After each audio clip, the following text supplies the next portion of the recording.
Salut, bon, j'espère que vous allez bien. Je voulais vous raconter une petite anecdote. Je sais pas si vous allez m'entendre parce qu'il y a beaucoup de vent aujourd'hui. Ce matin, on était en train de se promener avec mes enfants à la recherche de morceaux de bois. Et on était au bord de la Charente, mais dans les bois. Et on est passé par des endroits parce qu'il n'y avait pas d'eau. Du coup, on pouvait traverser des cours, anciennement des cours d'eau. Et vu qu'il y a, avec le fait qu'il y a peu d'eau, on a pu passer à certains endroits où c'est vrai qu'habituellement on passe pas. Arrivé à un moment donné, en fait, j'ai commencé à sentir dans mon corps qu'il y avait quelque chose qui était pas bon. Comment vous expliquer ça? Si vous voulez, ça prend vraiment au niveau de, je dirais au niveau ici, quoi, au niveau du plexus solaire là, un petit peu dessous là. C'est comme une sensation un peu désagréable. Alors après, ce que j'entends là, c'est que ça peut se traduire de manière complètement différente, suivant comment vous percevez les choses. Mais moi, c'est ce que j'appelle l'intuition, hein. Enfin, c'est de la guidance intérieure, ou voilà, comme une voix, une sensation, une perception, quelque chose qui, comme si énergétiquement, il y a un truc qui change en fait à l'intérieur. Et ça, c'est comment? En fait, c'est possible pour tout le monde. Voilà, c'est vraiment possible pour tout le monde. Il est nécessaire d'être beaucoup plus à l'écoute de son corps, à l'écoute, voilà. Alors on parle du moment présent, tout ça. Moi, j'ai 3 enfants en bas âge, hein, donc qui au bord de l'eau. Je vous laisse un petit peu imaginer. Il y en a 2 sur 3 qui savent pas nager, donc moment présent, bon, j'y suis dans le sens où, justement, j'y suis parce que je suis alerte mais on peut pas dire que je sois hyper à l'écoute de mon corps, bien que j'ai appris à développer ça et j'ai appris à être à l'écoute de mes ressentis. Voilà, même avec 3 enfants avec moi, j'ai appris à être vraiment à l'écoute de mes ressentis et de mon corps, ce qu'il me raconte. Là, à ce moment-là, voilà, j'ai senti quelque chose de pas agréable. Et j'ai senti aussi qu'il fallait que j'en parle à mon fils parce que je pense que là, je le ressens ces derniers temps, qu'il est important que je commence à vraiment parler de mes ressentis à mon plus grand, qui a bientôt 9 ans. Parce que il est à même de comprendre, d'entendre, et justement c'est un petit peu comme une sorte de formation, on va dire, où il est nécessaire qu'il apprenne à s'écouter, à écouter ses propres ressentis pour ne pas être influencé et écouter ce qui se passe à l'extérieur et faire preuve d'un maximum de discernement par rapport à son corps, sa voix et ce qui est bon pour lui surtout, et apprendre à finalement se respecter en s'écoutant. Malgré tout ce que le monde peut te dire à l'extérieur, toi seul sais ce qui est bon pour toi. Ok.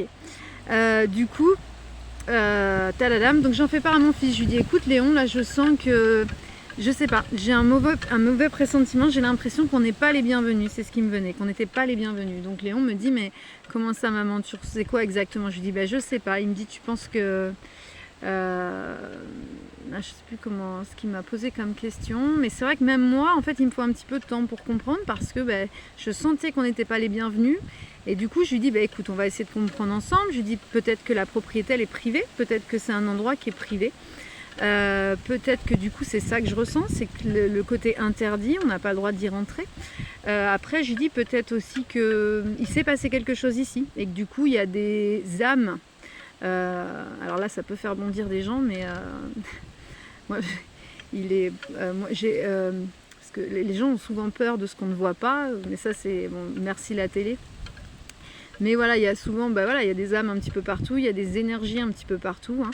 Et effectivement, il y a des endroits où s'est passé des choses tragiques et du coup, on peut ressentir ça et on peut avoir des alertes ou des âmes qui nous alertent, qui nous mettent en garde en disant oh là là là, non, n'y va pas. C'est dangereux, tout ça. Voilà. Donc il n'y a pas de danger à ressentir ce genre de choses, au contraire. Et ça peut être justement une aide aussi précieuse. Du coup, voilà. Et puis c'est très bien, je trouve, d'en parler à mon fils, comme ça, lui aussi, ça lui permet de dédramatiser et de ne pas s'accrocher à des croyances de ce qui touche à l'invisible, c'est effrayant. Ok, du coup on continue notre promenade parce qu'il n'y avait pas de raison, et en fait je m'aperçois qu'effectivement au loin qu'il y a quelqu'un qui qui se met à courir en fait. Et là je vois comme un campement au loin. Et une personne qui nous voit, nous sent, nous entend et qui du coup se met à courir, enfin se cache, enfin bref. Et là je dis aux enfants, ok, on fait demi-tour, on y va. Et là je dis allez, mais voilà, tu vois, ça c'est encore une preuve qu'il est nécessaire de s'écouter. Alors voilà, après je dis pas d'inquiétude, ça doit être une personne qui vit ici, qui vit dans les bois et qui n'a pas forcément envie qu'on la voie, parce que c'est peut-être sa maison. Et on va la laisser tranquille, on va lui laisser son espace et on va pas aller l'embêter. Et je pense que c'est tout simplement ça que mon énergie a ressenti. C'était que bon, c'était un endroit où une personne qui n'allait peut-être pas forcément bien d'ailleurs, c'est ce que je ressentais aussi, une personne qui était peut-être un peu lourde en fait, c'était un peu chargé ce qu'elle portait, et du coup pour nous, pour notre énergie à nous, il était nécessaire qu'on ne s'approche pas d'elle, et donc il n'y avait pas d'inquiétude à avoir. Ce que je dis à Léon, je dis t'as pas à t'inquiéter, c'est une personne il n'y a pas de danger en fait, juste elle a besoin de rester tranquille, et puis nous on va aller ailleurs, on peut aller se promener ailleurs. Je dis tu vois ton corps, parce que au bout d'un moment Léon, donc avant qu'on voit cette personne, me dit écoute maman, moi aussi je commence à sentir quelque chose. Et alors après bon, ça peut être influencé ou pas, mais bref, je lui dis juste avant qu'on voit cette personne, il me dit c'est vrai que maman là je commence à sentir quelque chose, et effectivement il faudrait peut-être qu'on s'arrête. Et voilà, je lui dis tu vois c'est intéressant parce que en soi il y a pas c'est pas dangereux, il n'y a aucun danger en fait, c'est juste notre corps qui nous avertit que bon, il faudrait peut-être qu'on rebrousse chemin et qu'on aille ailleurs. Et finalement en fait dans beaucoup de situations on est prévenu de cette manière là, mais soit on se respecte pas, alors soit on sait, alors on pose un nom sans forcément savoir pourquoi, mais juste une intuition, ou juste voilà, on se sent pas en fait d'aller quelque part ou de faire quelque chose, mais par peur de dire non, par peur de décevoir, par peur de et puis parce que des fois il y en a qui peuvent être assez insistants, et on s'écoute pas et du coup on y va. Et généralement d'une certaine manière, alors c'est pas qu'on vous le fait payer, mais votre corps vous le fait payer, c'est-à-dire que votre corps, soit vous faites un peu mal, un accident on va dire entre guillemets, parce que pour moi les accidents sont pas, il n'y a pas de hasard, soit voilà, il se passe quelque chose, on va dire, qui vous, une leçon, moi j'avais ça une petite leçon qui dit ok, tu vois là ça aurait été bien que tu t'écoutes en fait, parce que tu savais, parce que ton énergie, ton corps,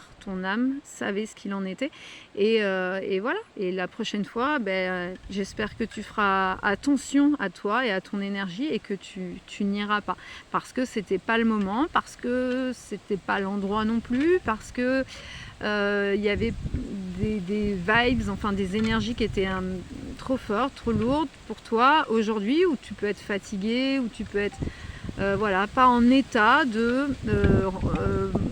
rencontrer, voir, enfin voilà, percevoir certaines choses qui sont trop lourdes pour toi au moment T. Donc il n'y a jamais trop de danger à tout ça. J'arrive! Il n'y a pas de danger en soi, c'est juste voilà, apprendre à s'écouter, à faire preuve de discernement. Bon allez, je vous laisse, les enfants ont besoin de moi.